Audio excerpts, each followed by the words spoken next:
हेमा यादव जी। राधे राधे महाराज। राधे राधे महाराज जी। महाराज जी, मैं आपके जैसा सुंदर और शांत बनना चाहती हूँ। इसके लिए क्या नाम जप करूँ, कितना करूँ? अब ये तो हम कैसे बतावें भगवान। वैसे हमारे भगवान की सृष्टि में खांचा तो बहुत है, लेकिन एक जैसा खांचा नहीं मिलेगा आपको। देख लो, मतलब इतने लोगों में देखो, आंख के नीचे नाक और नाक के नीचे मुंह सबके है, लेकिन सब अलग अलग पहचाने जा रहे हैं यार। कितने लोग हैं, सबकी अलग पहचान है, सबकी अलग फिंगरप्रिंट है, नहीं है? देखो भगवान का चमत्कार, देखो उनका खांचा देखो। तो यार प्रेमानंद जैसा खांचा तो प्रेमानंद खांचा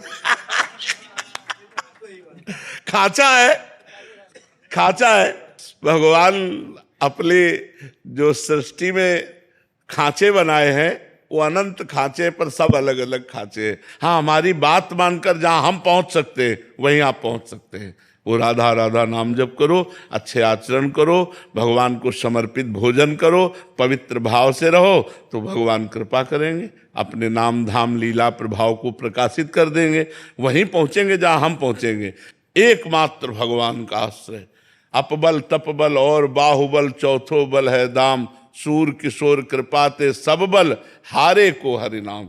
एकदम पूर्ण समर्पण भगवान को, वो उन्हीं की कृपा से होता। महाराज जी, आपको कभी साधन का ऐसा रहा, अहम रहा? जब हम ब्रह्मचर्य से संन्यास मार्ग में गए तो अब हम कृपा शब्द का परिचय नहीं था, साधना का ही परिचय था। जब वृंदावन की रस पद्धति में आए तब कृपा शब्द का परिचय मिला कि कृपा क्या होती है और साधना क्या होती है। कई जन्म लग जाएं लेकिन शरणागति नहीं हो सकती। शरणागति तभी होती है जब सब बल शांत हो जाता है, अपने को निर्बल बिल्कुल समझ लिया जाता है, तब भगवान की हृदय से शरणागति होती है। और जहां कनेक्शन मिला तो सुनेरी मैंने निर्बल के बल राम, फिर महाबल उसका भगवान साथ देने लगते हैं। और जिसके साथी भगवान है उसका मंगल भवन अमंगल हारी, हर समय मंगल ही मंगल बना रहता है, आनंद ही आनंद बना रहता है। महाराज जी, साधन तो जिसके अंदर अहम है वो भी कर रहा है, जिसके अंदर नहीं है वो भी है, पर दोनों के आंतरिक स्थिति में क्या फर्क होगा महाराज जी? आंतरिक स्थिति में वो विकारों में फंसेगा और वो निर्विकार होता चला जाएगा, क्योंकि अहंकार में ही सारे विकार हैं, अहम में ही सारे विकार हैं।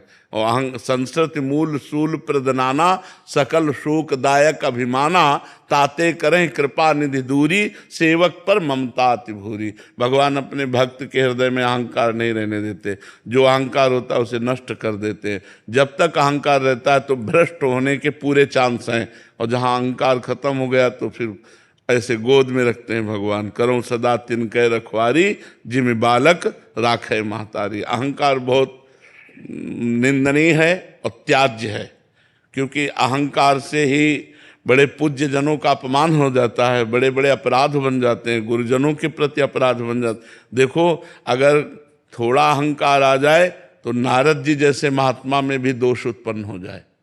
इतने बड़े महात्मा नारद जी को हम आ गया कि काम भी जई, तो भगवान शंकर पर दोष दर्शन कर लिया, हरि के पास जाकर अहंकार भरी बात की, और फिर ब्याह का चक्कर आया और हरि को भी साप दे दिया ले। कितनी बड़ी विचित्र लीला हुई कि इतने बड़े अवतारी महात्मा को भी अहंकार ने नचनी नाच नचा दिया।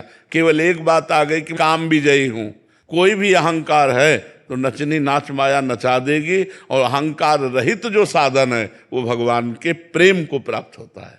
जो साधन कर रहा है, कर तो प्रभु का ही रहा है महाराज जी, बट क्या उसके जीवन में ठाकुर जी ऐसी परिस्थिति लाएंगे घटना घटेगी उसके जीवन में जब उसका अहंकार न, मतलब आना वही है, आना वही है भगवान। या तो ऐसे समझ जाओ जैसे समझ के नहीं, जैसे गुरुदेव ने हमको अपनी शरण में ले लिया तो हम ऐसी भावना करें कि हमारा जो भजन साधन चल रहा है गुरुदेव की कृपा से चल रहा है। क्योंकि जब गुरुदेव नहीं मिले थे तो कोई भजन साधन नहीं चल रहा था, तो ये भजन साधन तो गुरुदेव की कृपा से चल रहा है, मेरे में क्या बल है।